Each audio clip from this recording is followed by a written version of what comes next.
उसके बाद वो कहता है find the value of current I, जो कि यहाँ पे दाखिल हो रहा है। ठीक है, अब अगर ये इस लोड की वैल्यू आपको गिवन होती, ठीक है, इस लोड की रेजिस्टेंस की वैल्यू आपको गिवन होती, तो हम ये करंट कैलकुलेट कर लेते। अब यहाँ पर इस लोड की वैल्यू आपको गिवन नहीं है, लोड रेजिस्टेंस की वैल्यू गिवन नहीं है, तो हम क्या करेंगे कि in terms of Ohm's law इसकी वैल्यू फाइंड करेंगे। In terms of Ohm's law देखें क्या है, ये आई जो है, जो इस तरफ करंट जा रहा है, इधर से इधर को जो करंट जा रहा है, वो बेसिकली ये है कि टोटल करंट जो यहाँ से आ रहा है उसमें से अगर इसका करंट निकाल दें, ये वाला, तो हमें ये रिमेनिंग करंट मिल जाएगा। ठीक है, आई। तो अब यहाँ पर ये चीज गौर करने की है, यहाँ से टोटल करंट जो आ रहा है वो -1.5 एम्पेयर आ रहा है। यहाँ जो नीचे करंट जा रहा है, लेट से कि मैं कह देता हूँ ये I1 है, ठीक है, और ये जो यहाँ करंट जा रहा है वो I है। तो हम यहाँ पर किरचॉफ करंट लॉ की इक्वेशन अगर लिखें इस पॉइंट पे, तो हमें मिलेगा कि जो करंट इसमें आ रहा है that is -1.5 amperes is equals to जो दो करंट मूव कर रहे हैं that is I1 plus I, ये दो करंट मूव कर रहे हैं आउटवर्ड्स डायरेक्शन में। अब ये वाला जो करंट है इसकी वैल्यू हम लिख सकते हैं, इस करंट की वैल्यू नहीं लिख सकते। यहाँ पर देखें आउटपुट की जो वोल्टेज है वो उसने हमें बताई हुई है V है। इन टर्म्स ऑफ V हमने ये करंट की वैल्यू बता देनी। यही सेम वोल्टेज यहाँ से यहाँ तक वोल्टेज सेम है, पैरेलल में सारी वोल्टेज जो है वो V के बराबर है। तो इसका मतलब ये है कि ये वाला जो करंट है I, this one, this current is equal to V/60। ये V वाला है, ये V वाली वैल्यू है, और ये V/60 ये वैल्यू आ गई। ठीक है, तो इसको यहाँ पर हम इस वैल्यू को रिप्लेस कर देते हैं, 1.5 is equals to V/60 plus I। ठीक है जी, ये वो इक्वेशन है जो कि उसने उस तरह से भी बनाई है, सेम यही है। इसमें I की वैल्यू अगर फाइंड करनी है तो ये दोनों चीजें इस तरफ ले जाएंगे, तो I is equals to -1.5 minus V/60 आ जाएगा। ठीक है जी, ये I की वैल्यू है फॉर द आउटपुट, यहाँ पर जो उसने हमसे मांगी हुई है। अच्छा, अब उसने अगली बात ये कर दी है कि कहता है कि जी आउटपुट पे पावर डिलीवर हो रही है 5 वाट, 5 वाट डिलीवर हो रही है। ठीक है, हमें ये पता है कि P is equals to VI होता है, ये मैं यहाँ नहीं लिखता, ये मैं यहाँ लिख लेता हूँ। P is equals to VI होता है, और यहाँ पर अगर हम V की वैल्यू फाइंड कर लें इन terms of power and current, तो हमें करंट की वैल्यू मिल जाएगी।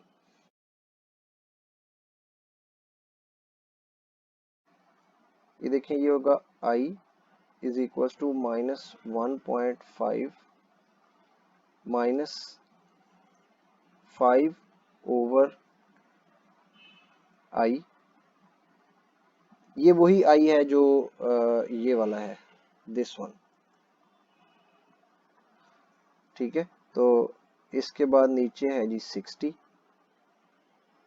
अब आप इसे सॉल्व करेंगे, हम 60 को इधर ला के मल्टीप्लाई ओवर आर कर देते हैं, तो ये बन जाएगा 60I is equals to -90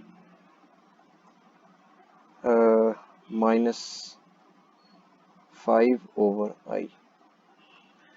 okay, अब यहाँ पे नीचे I है, तो I से ओवरऑल मल्टीप्लाई कर देते हैं, तो ये बन जाएगा 60I², और साथ में हम इसको इधर भी ले आते हैं, तो ये plus 90I plus 5 is equals to 0। ये बन गई क्वाड्रेटिक इक्वेशन। अब जाहिर है कि इसको क्वाड्रेटिक इक्वेशन को हमने यहाँ 1 लाना होता है। यहाँ 1 लाए बगैर इसको सॉल्व करना बेकार होता है, क्योंकि ये फिर गलत आंसर देती है। इसलिए यहाँ आखिर में यहाँ 1 लाना बहुत ज़रूरी होता है क्वाड्रेटिक इक्वेशन में। तो मैं इसको ओवरऑल 5 से डिवाइड कर देता हूँ, तो ये बन जाएगा 12 I square plus 18 I plus 1 equals to 0। ठीक है जी। अच्छा, अब मैंने क्या करना है कि अब मैंने इसके ऊपर क्वाड्रेटिक फार्मूला अप्लाई करना है। इसमें ये पहली वाली वैल्यू a है, ये b है और ये c है। तो क्वाड्रेटिक जो है वैल्यू i की दो वैल्यूज जो होंगी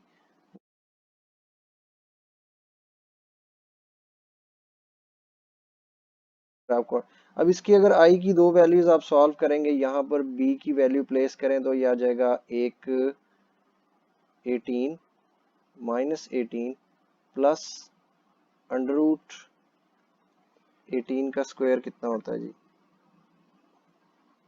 18 इंटू 18 324 माइनस 4ac, a जो है वो 12 है और ये 4 टाइम्स 48 हो जाएगा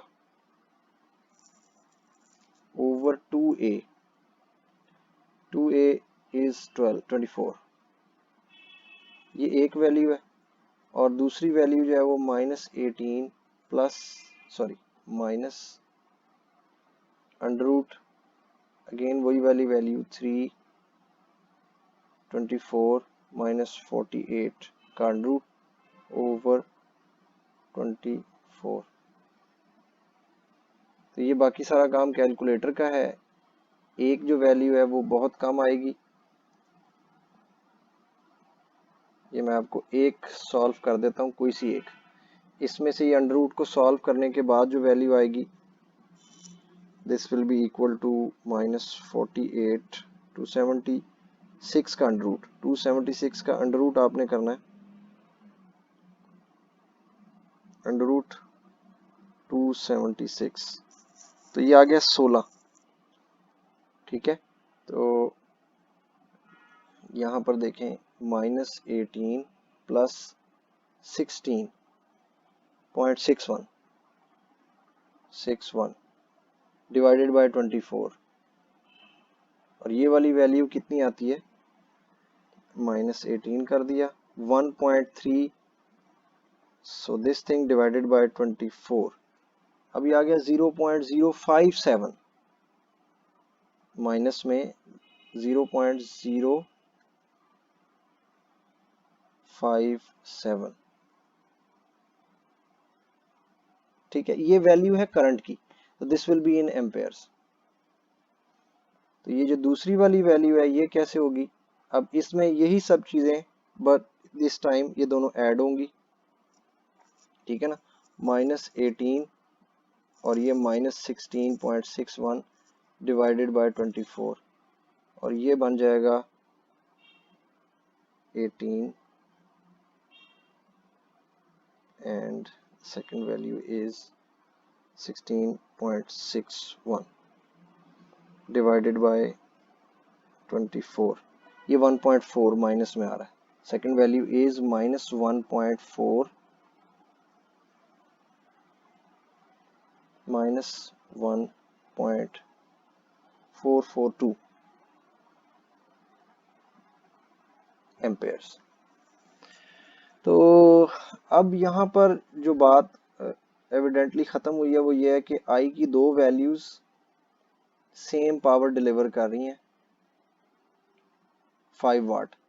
अगर इसमें से आई के अंदर से अगर एक कोई कम्प्लेक्स वैल्यू होती, जैसे ऐसा हो जाता है बाज़ औक़ात यहाँ पर ये क्वाड्रेटिक इक्वेशन में आयोटा आ जाता, अंडर रूट के साथ माइनस वैल्यू आ जाती तो वो आयोटा होता, तो वो हम कहते कि ये इमेजिनरी वैल्यू है, उसको हम ख़त्म कर देते। तो यहाँ पर ऐसा नहीं हुआ, दोनों वैल्यूज़ रियल हैं, तो दोनों वैल्यूज़ पॉसिबल हैं, दोनों ही में आई की जो पावर है for the value of I for both the values the power will be 5 watts. ठीक है जी, आई होप कि ये आपको समझ में आ गया होगा। This is all for this question, thank you.